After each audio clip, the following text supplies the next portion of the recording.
नमस्कार मित्रांनो. तर लाखात एक आमचा दादा या मालिकेच्या आजच्या भागात आपल्याला असं बघायला मिळतंय की तुळजाचा मूड ऑफ असतो. सूर्या तिच्यासोबत डान्स करतो आणि तिला हसवण्याचा प्रयत्न करतो. तुळजाचा मूड चांगला होतो. सूर्या तुळजा आपल्या बहिणींकडे येतात. सगळे जेवायला बसणार असतात. सूर्या विचारतो, शत्रुघ्नराव कुठे? एक माणूस सांगतो की त्या पाठीमागच्या खोलीत गेलेत.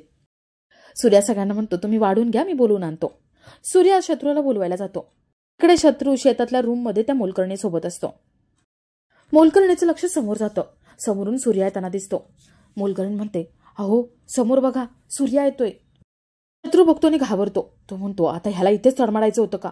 याने मला जर तुझ्यासोबत बघितलं तर वाट लागेल. तो मला काही सोडणार नाही. शत्रू तिथून पळ काढायचं बघतो आणि तेवढ्याच सूर्या तिथे येतो. सूर्या रूमच्या बाहेरच उभा असतो. त्या रूमच्या बाहेर शत्रूच्या चपला बघतो. सूर्या दरवाजा ठोकवतो. तो शत्रूला आवाज देतो.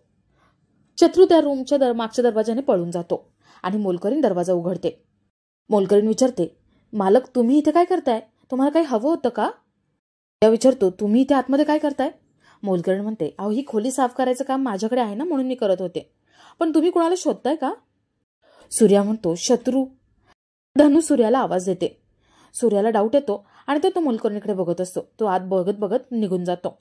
तर सूर्या बहिणींसोबत फोटो काढायला येतो आणि तेवढ्यात तिथे शत्रू येतो. शत्रू म्हणतो, थांबा, मला पण घेऊ द्यात ना फोटो काढण्यासाठी. फोटो काढतात. विचारतो, अहो शत्रुघ्नराव तुम्ही कुठे होतात? शत्रू म्हणतो, अहो रानात आलोय, शेताकडे लक्ष द्यावं लागतं, पीक पाणी आहे ते बघावं लागतं. म्हणतो, पण तुमच्या चपला त्या घराबाहेर मी बघितल्या होत्या. शत्रू म्हणतो, अहो दाजी, माझ्या चपला माझ्या पायातच आहे. चपला कुठेही तुम्हाला बघायला मिळते. काय हो तुम्ही पण. सगळे पुन्हा सेल्फी काढतात. रात्र होते आणि सगळेजण गाण्याच्या भेंड्या खेळत असतात. हुरडा भाजून खात असतात. आणि सूर्या म्हणतो, तुळजा थोडंसं बोलायचं होतं, ये बाजूला. ते दोघं जण बाजूला जातात. ते दोघांशी थोड्या गप्पा होतात आणि थोड्या वेळाने सगळेजण घरी येतात. खूप दमलेले असतात आणि सगळ्यांना झोपही तेवढीच आलेली असते. बहिणी आतमध्ये झोपायला जातात आणि तुळजा तिथेच बंगाईमध्ये झोपी जाते. त्या तुळजाकडे बघतो आणि म्हणतो, झोपेत किती गोड दिसते तुळजा. हिला झोपेतून उठवायची इच्छाच होत नाहीये. सूर्या तुळजाला उचलतो आणि तिला रूममध्ये झोपायला घेऊन जातो. सूर्या तुळजाला बेडवर झोपवतो, तिच्या अंगावर पांघरून टाकतो आणि उठत असतो. तुळजाने त्याचा हात धरलेला असतो. सूर्या तिथेच बसतो आणि झोपी जातो.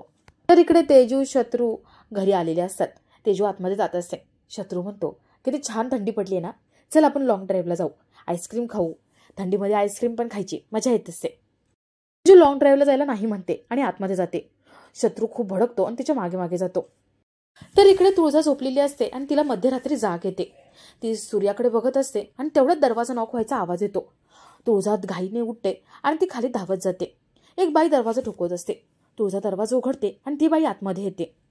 तुळजा विचारते, अहो कोण आहात तुम्ही? आणि डायरेक्ट आतमध्ये कुठे येताय? तुम्हाला काही मदत हवी आहे का? ती बाई घरात येते आणि घर सगळं बघायला लागते. तुळजा म्हणते, मी तुमच्याशी बोलते, काहीतरी बोला तुम्ही. अहो तुम्हाला मदत हवी आहे का? मदत करते तुम्हाला, तुम्ही सांगा कोण आहात तुम्ही? ती बाई काहीच बोलत नाही. ती पूर्ण घर व्यवस्थित निरखून घेते. ती बाई म्हणते, अजून जशाचं तसं घर आहे माझं. हा सोफा, ही बंगई, या खोल्या, हा देवारा, सगळं मी ठेवलं होतं तसंच आहे. ती बाई देवाच्या पाया पडते आणि म्हणते, देवा, मी परत या घरामध्ये आले तुझी सेवा करण्यासाठी. या घराच्या उंबरावरचं माप ओलांडून मी या घरात आले. या घराने मला खूप माया दिली. या घरामध्ये नुसती माणसांची वर्दळ असायची. पंक्तीच्या पंक्ती उठायच्या जेवणाच्या. खूप रुबाब होता, खूप इज्जत होती या घरामध्ये, या वाड्यामध्ये. आणि इथे 24 तास बारकी मुलं खेळत असायची. त्या खेळता खेळता माझी धनू इथून वरून खाली पडली. तिच्या गुडघ्याला लागलं होतं. एवढी रडली, मी तिला औषध लावलं होतं. आणि माझी तेजू तर बघायलाच नको. जेव्हा बघा तेव्हा माझी कुंकाची डबी घ्यायची आणि कुंकू लावायची. इथे या देवळीमध्ये माझा कंगवा, आरसा, माझं सगळं ठेवलेलं असायचं. कुंकू, सगळं सामान माझं इथे असायचं. या कोपऱ्यामध्ये माझ्या सूर्याची खेळणी पडलेली असायची. बाहेरून खेळून आला की ही खेळणी खेळायचा. मग माझ्याकडे यायचा, मला मिठी मारायचा, माझ्या कुशीत बसायचा. इथे सासूबाईंचा आणि आप्पांचा फोटो. दोन्ही फोटोंच्या पाया पडते आणि म्हणते, आप्पा बघा, पुन्हा आले तुमच्या पायाशी मी, आशीर्वाद द्या मला. तुळजा मनात विचार करते. ती म्हणते, कोण असतील या? त्याची आई तर नसेल? तुळजा खूप विचार करते आणि आपला आजचा हा भाग इथेच संपतो.